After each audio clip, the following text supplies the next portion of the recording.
ये प्रमुख खबर और प्रमुख खबर के साथ ही अब खबरों में आगे बढ़ लेते हैं और अगली खबर है महाराष्ट्र से जुड़ी। दरअसल आपको बता दें कि सपा और कांग्रेस से जुड़ी अगली खबर है, जहां महाराष्ट्र चुनाव के बाद इंडी गठबंधन में उथल पुथल लगातार मची हुई है। कई दल कांग्रेस के नेतृत्व पर सवाल उठा रहे हैं, तो वहीं ममता बनर्जी ने गठबंधन की कमान संभालने की इच्छा जता दी है और कई दल ममता बनर्जी को समर्थन देते हुए भी नजर आ रहे हैं। पर इन सब के बीच कांग्रेस का जो कद है वो लगातार घटता जा रहा है। ऐसे में राजनीतिक दल कांग्रेस से दूरी बनाते नजर आ रहे हैं, फिर चाहे समाजवादी पार्टी हो, तृणमूल कांग्रेस हो या फिर आम आदमी पार्टी। इन सब के बीच सबकी नजर 2027 में होने वाले उत्तर प्रदेश विधानसभा चुनावों पर भी है। पर लग रहा है कि इस बार यूपी विधानसभा चुनावों से पहले समाजवादी पार्टी और कांग्रेस के रास्ते कहीं ना कहीं जुदा हो जाएंगे, अलग हो जाएंगे। क्या टूट जाएगी उत्तर प्रदेश के दो लड़कों की ये जोड़ी? क्योंकि महाराष्ट्र में महाविकास अघाड़ी से अलग होने के बाद समाजवादी पार्टी ने उत्तराखंड निकाय चुनाव लड़ने का ऐलान किया और सपा का ये फैसला कई मायनों में अहम माना जा रहा है। तो क्या अब कांग्रेस इस बार यूपी में अकेले ही चुनाव लड़ती नजर आएगी? हालांकि इसको लेकर सस्पेंस अभी भी बना हुआ है। तो वहीं समाजवादी पार्टी के सांसद डिंपल यादव ने बीते कल एक बयान दिया था और इस बयान के उनके कई मायने निकाले जा रहे हैं। अब सपा और कांग्रेस के बिगड़ते रिश्तों पर करेंगे अपने संवाददाता से चर्चा, लेकिन उससे पहले आपको दिखाते हैं कि डिंपल यादव ने कांग्रेस पर क्या बयान दिया, वो आपको सुनाते हैं। ना हम सिरोस के मुद्दे के साथ है, ना हम अडानी जी के मुद्दे के साथ है। तो मैं समझती हूँ सदन को चलना चाहिए, क्योंकि जो पूरा जो लोकसभा सत्र जो है विंटर सेशन है, तो मैं समझती हूँ कि हमें पूरी उम्मीद है कि दोनों पक्ष के लोग इसको चलाने में पूरी निष्ठता दिखाएंगे।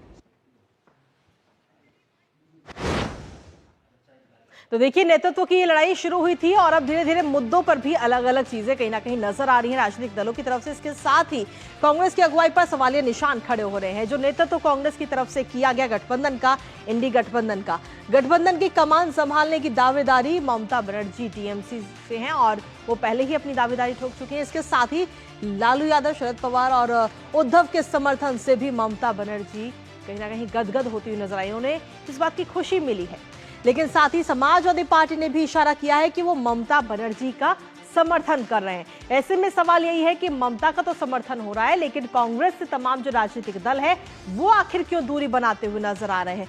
चुनावों में हार के बाद गठबंधन के नेतृत्व पर दरअसल उंगली उठी थी। जो लगातार चुनावों में हार मिल रही है इंडी गठबंधन को, उसके बाद में ये सवाल उठे थे नेतृत्व को लेकर। ममता ने गठबंधन के कामकाज पर भी कई सारे सवाल इससे पहले उठा चुकी हैं। राहुल गांधी को लेकर कई सारे बयान दिए गए। आपको बता दें कि इंडी गठबंधन में इस वक्त 26 से ज्यादा दल हैं जो इसमें शामिल हैं, लेकिन अब इस गठबंधन में कांग्रेस कहीं ना कहीं अलग थलग पड़ती नजर आ रही है हमें गठबंधन में सबसे बड़े। इसके साथ ही अगर हम देखें तो इंडी गठबंधन जो है वो कहीं ना कहीं बिखरता हुआ नजर आ रहा है, क्योंकि कांग्रेस जम्मू कश्मीर सरकार में शामिल नहीं हुई है। इसके साथ ही अगर हम देखें तो उत्तर प्रदेश उपचुनावों में सपा ने भी बिना कांग्रेस से पूछे ही अपने उम्मीदवार जो है चुनावी मैदान में उतार दिए थे, जिसके बाद में कांग्रेस उपचुनाव में उत्तर प्रदेश से दूरी बनाती नजर आई। जम्मू कश्मीर में पीडीपी और नेशनल कॉन्फ्रेंस के बीच आरोप प्रत्यारोप का जो दौर है वो भी लगातार चलता है और ये भी हमने देखा इस दौरान। इसके साथ ही ममता बनर्जी ने पश्चिम बंगाल में अकेले लोकसभा चुनाव लड़ने का फैसला किया था, यानी कि कहीं पर तो इंडी गठबंधन एक साथ हो जाता है और कहीं पर बिखर जाता है। इसके साथ ही आम आदमी पार्टी ने पंजाब में बिना गठबंधन के ही अकेले चुनाव लड़ने का ऐलान किया और दिल्ली में भी ये ऐलान किया गया। मध्य प्रदेश विधानसभा चुनाव की अगर हम बात करें तो समाजवादी पार्टी ने बिना कांग्रेस से हाथ मिलाए ये चुनाव लड़ा था। तो ऐसे में कांग्रेस अब कहीं ना कहीं इंडी गठबंधन में एकदम अलग थलग पड़ती हुई नजर आ रही है और लगातार ये ऐलान किया जा रहा है कि हम कांग्रेस के साथ नहीं है, ना नेतृत्व को लेकर के और ना ही उनके मुद्दों को लेकर। इसके साथ ही अब सवाल यह है कि उत्तर प्रदेश में क्या ये दो लड़कों की जो ये जोड़ी है यूपी के लड़के, क्या ये टूट जाएगी? अकेले चुनाव लड़ेगी इस बार कांग्रेस? ये सवाल बन रहा है, क्योंकि हरियाणा महाराष्ट्र चुनाव के बाद सपा और कांग्रेस के बीच कहीं ना कहीं ये दूरियां बनती नजर आई हैं और जो कि हम इस तस्वीर में सीधे तौर पर आपको दिखा भी रहे हैं। अखिलेश यादव और राहुल गांधी के बीच किस तरीके से ये दूरियां बन रही हैं। गठबंधन के नेतृत्व के सवाल पर सपा कांग्रेस इस वक्त आमने सामने कहीं ना कहीं नजर आ रही है, क्योंकि गठबंधन का नेतृत्व आखिर किसको दिया जाए। संभल हिंसा, सोरोस और अदानी मुद्दे पर भी अलग अलग राय दोनों ही पार्टियों की तरफ से हमें देखने को मिल रही है। संसद में इसको लेकर विवाद हम देख रहे हैं, चाहे लोकसभा हो या फिर राज्यसभा हो। राहुल प्रियंका के संभल जाने के ऐलान पर समाजवादी पार्टी को वो ऐलान बिल्कुल नागवार गुजरा। सपा महासचिव रामगोपाल यादव ने उनके इस दौरे को लेकर कई सारे सवाल खड़े किए थे, तो जिससे कहीं ना कहीं ये जरूर नजर आता है कि सपा और कांग्रेस की जो ये दोस्ती थी उसमें अब कहीं ना कहीं खटास पड़ चुकी है। इसी पर चलिए ताजा अपडेट ले लेते हैं इस वक्त, और ताजा अपडेट के लिए कुमार आलोक इस वक्त हमारे साथ जुड़ने, सीधा उन्हीं का रुख करेंगे। कुमार आलोक, क्या कुछ अगर हम कहें कि उत्तर प्रदेश में जो ये दो यूपी के लड़कों की जो जोड़ी बनी थी चुनावों से पहले, वो अब टूटती हुई नजर आ रही है। इसके साथ ही इंडी गठबंधन भी बिखर रहा है। देखिए, सबसे बड़ी बात हम आपको बताएं कि ये कहां से शुरुआत हुई है। आपने देखा कि महाराष्ट्र में जो अबू आजमी हैं, समाजवादी पार्टी के जो अध्यक्ष हैं, उन्होंने गठबंधन तोड़ने का ऐलान किया, यानी महाविकास अघाड़ी से वो उन्होंने गठबंधन तोड़ने का ऐलान किया।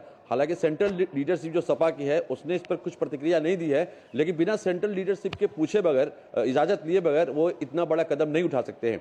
ये हुआ यूं कि जो एमएलसी हैं, शिवसेना उद्धव ठाकरे के जो एमएलसी हैं, उन्होंने बाबरी मस्जिद के शहीदों को उन्होंने श्रद्धांजलि दी और कहा कि बहुत बड़ा काम उन्होंने किया है। तो इसी मुद्दे को लेकर के अबू आजमी ने महाविकास अघाड़ी से अपने संबंध विच्छेद कर लिए। उसके बाद आप सोचिए कि उद्धव ठाकरे के जो सुपुत्र हैं आदित्य ठाकरे का बयान आया कि समाजवादी पार्टी जो है वो भारतीय जनता पार्टी की बी टीम है। तो ये घटना महाराष्ट्र से चलकर अब हम उत्तर प्रदेश की राजनीति में हम आते हैं, तो आप देखिए कि संसद में जिस तरीके से गतिरोध बना हुआ है, तमाम विपक्षी दल जो हैं वो अपना अपना क्रेडिट लेने की कोशिश कर रहे हैं। कांग्रेस जहां अडानी के मुद्दे पर रोज शोर हंगामा कर रही है, तो समाजवादी पार्टी चाहती है कि संभल का मुद्दा सबसे पहले उठे। ममता बनर्जी चाहती है कि नहीं, महंगाई का मुद्दा हो, चाहे वो मणिपुर का मसला हो या फंड जो केंद्र सरकार को देने चाहिए थे पश्चिम बंगाल को, उसका मुद्दा हो, वो उठाएं। तो ये चल रहा है। दूसरी तरफ बहुत इंटरेस्टिंग चीज ये है कि आप देखें कि 1990 के पहले तक जो मुसलमान थे, उत्तर प्रदेश के मुसलमान जो थे, वो कांग्रेस के परंपरागत वोटर थे, लेकिन बाबरी मस्जिद और राम मंदिर के घटना के बाद मुसलमान वोटर्स हैं, उस पर सपा का कब्जा हो गया और उसके बाद कांग्रेस वहां से हारती रही और 90 के बाद उनका अस्तित्व ही खत्म हो गया वहां से। लेकिन इस बार जब 2024 का चुनाव हुआ तो कांग्रेस और समाजवादी पार्टी दोनों ने मिलकर चुनाव लड़ा और 6 सीटें समाजवादी कांग्रेस को मिली, जो कि 2019 में उन्हें मात्र 1 सीट रायबरेली की मिली थी। तो उसके बाद से कांग्रेस का उत्साह बढ़ गया और अंदरूनी सूत्रों की हम अगर बात करें, आपको बताएं तो कांग्रेस विधानसभा के चुनाव की तैयारी अकेले कर रही है और 150 सीटों पर उसकी नजर है और यह भनक समाजवादी पार्टी को लग गई है और समाजवादी पार्टी अब किसी न किसी रूप में बहाना लेकर के कांग्रेस से अपना तालमेल खत्म करना चाहती है। रामगोपाल यादव रोज पार्लियामेंट में कांग्रेस के खिलाफ बोल रहे हैं और जो कांग्रेस जो मुद्दे उठाना चाह रही है उसके खिलाफ बोल रहे हैं। तो ये बहुत, और कांग्रेस की तरफ से जो बैटिंग हो रही है, इमरान मसूद जैसे सांसद जो चुने गए हैं मुजफ्फरनगर से, वो लगातार समाजवादी पार्टी पर हमले कर रहे हैं। कुल मिलाकर कई सारे सवाल जो है वो इस बीच खड़े हो रहे हैं। जी कुमार आलोक, कुल मिलाकर हम देखें तो नेतृत्व जो कांग्रेस की तरफ से किया गया गठबंधन का, उस पर भी सवाल है और साथ ही इस वक्त कोई भी राजनीतिक दल कांग्रेस के साथ मिलकर चुनाव नहीं लड़ना चाहता है, ये भी जरूर इस बीच नजर आ रहा है, फिर चाहे वो टीएमसी हो, आम आदमी पार्टी हो या फिर समाजवादी पार्टी। फिलहाल बहुत बहुत शुक्रिया कुमार आलोक, तमाम जानकारी और अपडेट्स हमारे साथ साझा करने के लिए। तो न्यूज पंच में खबरों का सिलसिला लगातार जारी है, लेकिन वक्त एक छोटे से ब्रेक का हो गया। ब्रेक के उस पर बात करेंगे देश की राजधानी दिल्ली को लेकर के आखिर क्यों रोहिंग्या